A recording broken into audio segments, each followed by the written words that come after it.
RSS భారతీయ సంస్కృతి సాంప్రదాయాన్ని కాపాడే సంఘంగా, హిందూ సమాజాన్ని రక్షించే శక్తులుగా, హిందూ ప్రజల కోసం ఎనలేని కృషి చేస్తూ తమ సర్వశక్తులు ఒడిసి దేశాన్ని కాపాడుతున్నామని ఈ ఆర్ఎస్ఎస్ వాళ్ళు చెప్తూ ఉంటారు. దేశం కోసం నీతిగా, శాంతి పోరాటాలు చేసే సంఘంగా ఇతర దేశాల వారు భారతదేశంపై యుద్ధానికి రాకపోవడానికి కారణం ఆర్ఎస్ఎస్ అని ప్రచారం చేసుకుంటున్నారు. మరిది ఎంతవరకు వాస్తవం? నిజంగా ఆర్ఎస్ఎస్ దేశ ప్రజల కోసం పనిచేస్తుందా? ఆర్ఎస్ఎస్ ఈ దేశాన్ని ఏ మార్గంలో తీసుకెళ్లేందుకు శ్రమిస్తుందో దాన్ని సరిగ్గా అర్థం చేసుకోవడంతో పాటు ఆ సంఘం గురించి సమాజంలో ఉన్న అభిప్రాయానికి, దాని అసలు రంగుకి మధ్యనున్న తేడాను ఈ వీడియోలో వివరిస్తాను.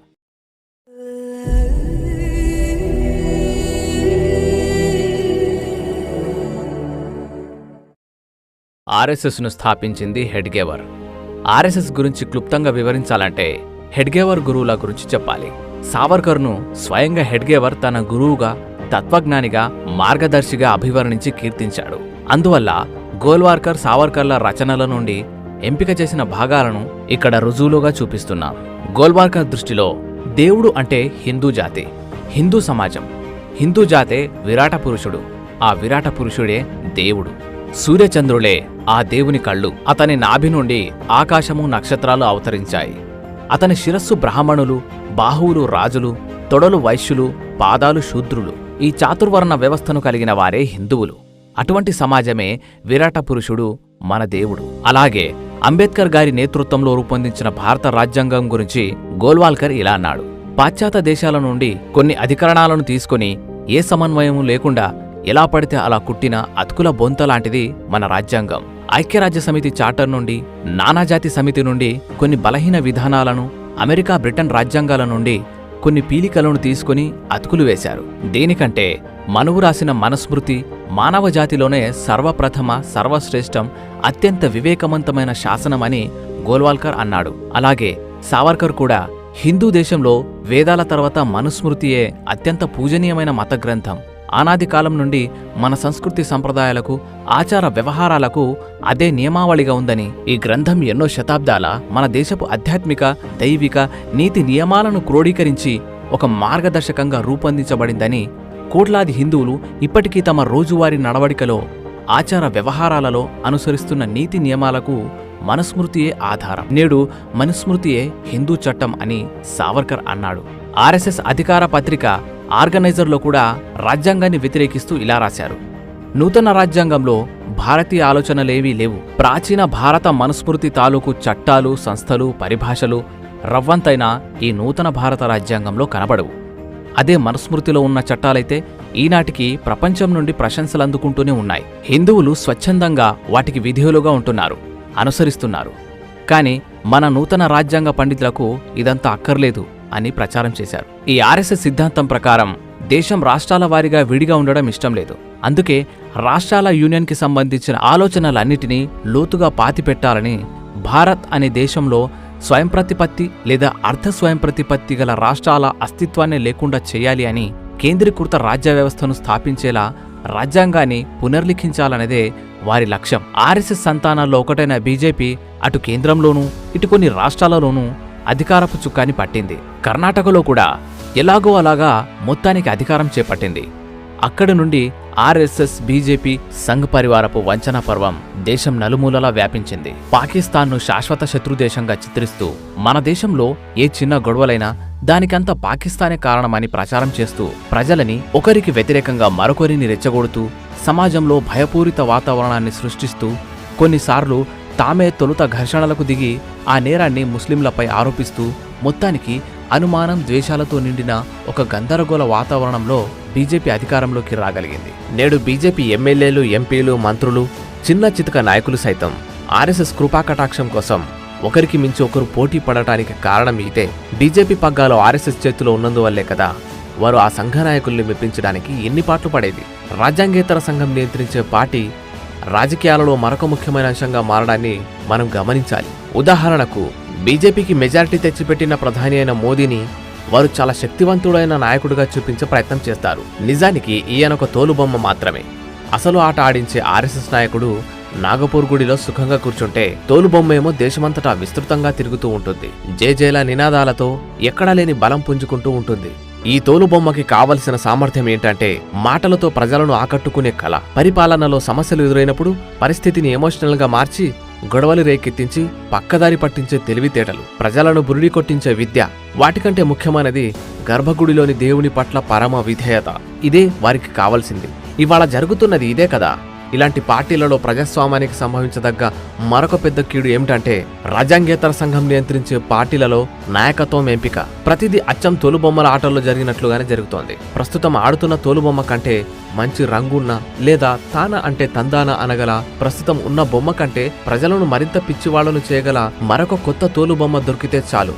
రాజకీయ నేపథ్యం గాని సామర్థ్యం గాని లేకపోయినా అది రంగప్రవేశం చేసి నాయకుడవుతుంది. అప్పటిదాకా నాయకుడిలా తైతక్కలాడిన పాత తోలుబొమ్మ మూలకు విసిరేబడుతుంది. తానా అంటే తందానా అనని ఏ బలిష్ట నాయకుడు ఆ పదవిలో ఎక్కువ కాలం ఉండడు. ప్రజల చేత ఎన్నుకోబడ్డ వాళ్ల పరిస్థితి ఇలా ఉంటే ఇది మహాప్రమాదం. నేడు ప్రజాస్వామ్యానికి ఇదే అన్నింటికంటే ఎక్కువ ప్రమాదం. ఇలా ఒకటా రెండా? ఇప్పుడు భారతదేశం భీకర అసమానతలతో తెగిన గాలిపటంలా గాలిలో ఏ గమ్యం లేకుండా ఎగురుతోంది.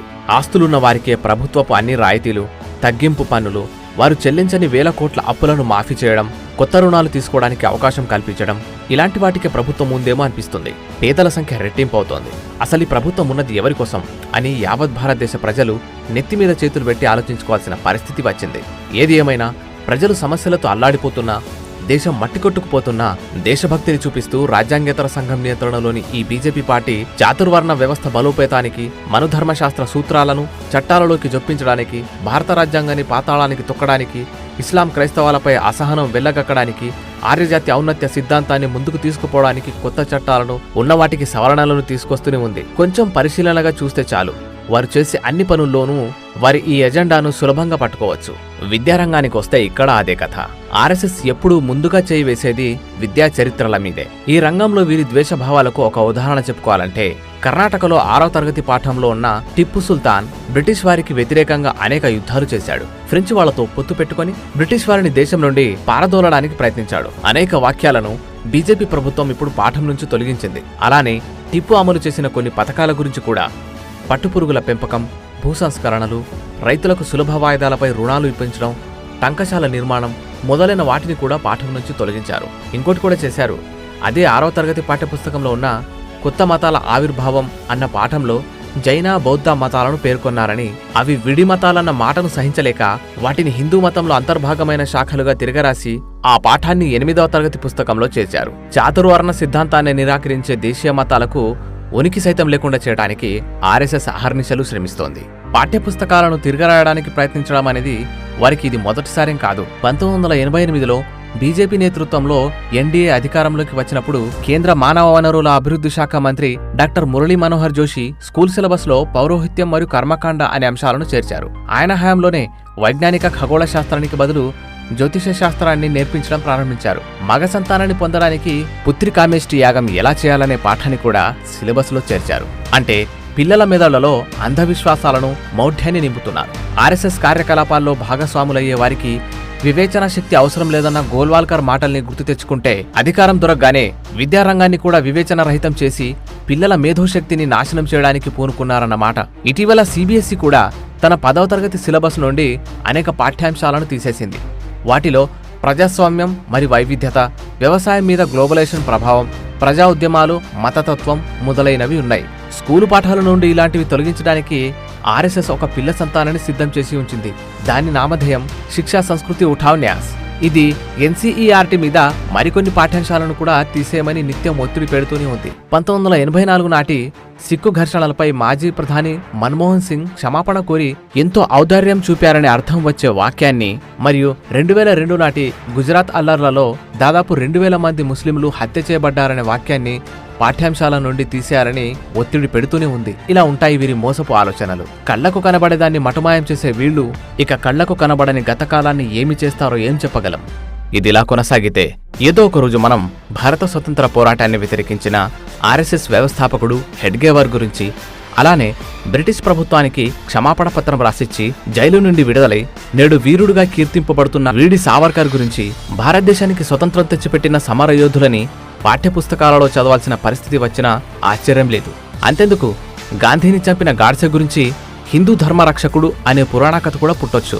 ఆర్ఎస్ఎస్ పరివార్ ఇలాంటివి ఇంకెన్ని పుట్టిస్తారో చూడాలి. ఇంకా చెప్పాలంటే హిజాబ్, హలాల్ చేసిన మాంసం అమ్మకాల నిషేధం, అజా మొదలైన వాటిపై గొడవలు చేసే శ్రీరామసేన, బజరంగ్ దళ్లో ఉన్న కుర్రాళ్లంతా ఎవరు? వీరంతా దాదాపు బడుగు బలహీన వర్గాలకు చెందిన యువకులే కదా. దేశాభివృద్ధి విధానాలు వీరి సామర్థ్యానికి అనువైన ఉద్యోగాల కల్పన మీద దృష్టి పెట్టనక్కర్లేదా? ఆర్ఎస్ఎస్ బీజేపీ ప్రభుత్వానికి ఇదేమీ అక్కర్లేదు. ఆర్ఎస్ఎస్ బీజేపీలకు శూద్రులు తమ కాలి వద్ద కుక్కలా పడుండాలి, పేదరికంలో మగ్గిపోవాలి.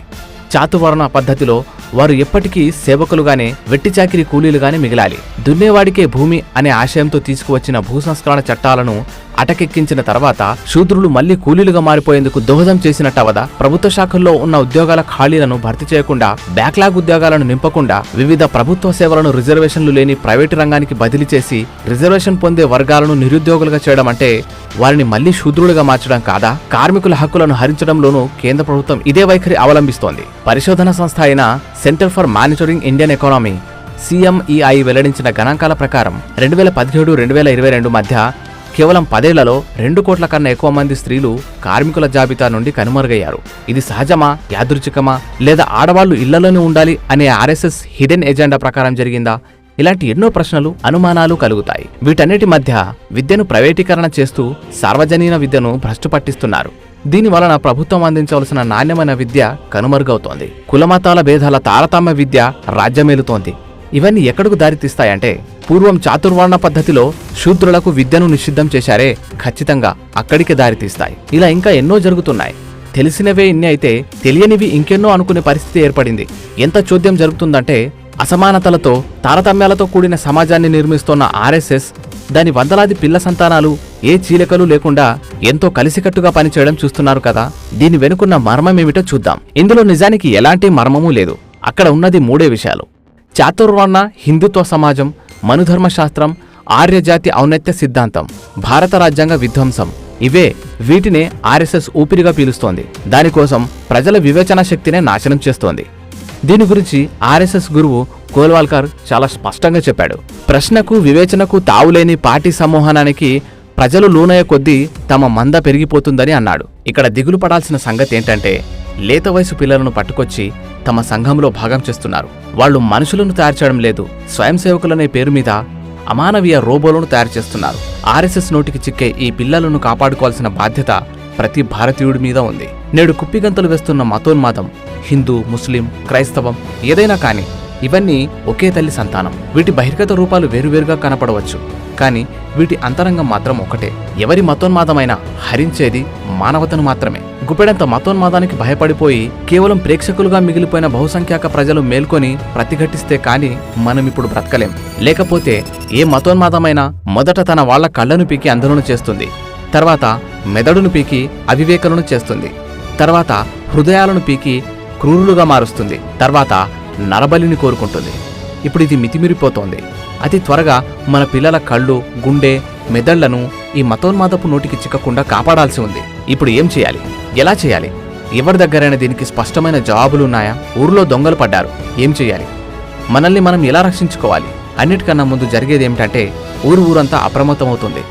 రాత్రిపూట యువకులు వాడవాడలా కాపలా కాస్తారు, స్త్రీలు కారపొడిని దగ్గరుంచుకుంటారు. ఇప్పుడు ఇలాంటి మేల్కొల్పే నిఘానే మనందరికీ కావాల్సింది. ఎందుకంటే దొంగలు నానా వేషాలు రావచ్చు. ఉదాహరణకు దేవాలయాల జీర్ణోద్ధరణ పేరు మీద రావచ్చు, గాలి మాటలు దండోర వేయొచ్చు, భజనలు ఏర్పాటు చేయొచ్చు. ప్రజలు దేనికి ఎక్కువ భావోద్వేగాలతో స్పందిస్తారో, సులువుగా లొంగిపోతారో అలాంటి వాటిని ఎరగవేసి గాలంతో చేపలు పట్టినట్టుగా వాళ్లను పట్టేసుకోవచ్చు. ఇటువంటి వాటి నుండి తప్పించుకోవాలంటే ముందుగా వారి వ్యూహాన్ని కనుగొనాలి. దీనికి నిరంతర అప్రమత్తత అవసరం. అంతేకాకుండా ఇంకా చెల్లాచెదురుగా ఉన్న వివేకవంతులు, వివేచనాపరులు ఇప్పుడైనా జరుగుతున్న అన్యాయాలపై గొంతెత్తి మాట్లాడాలి.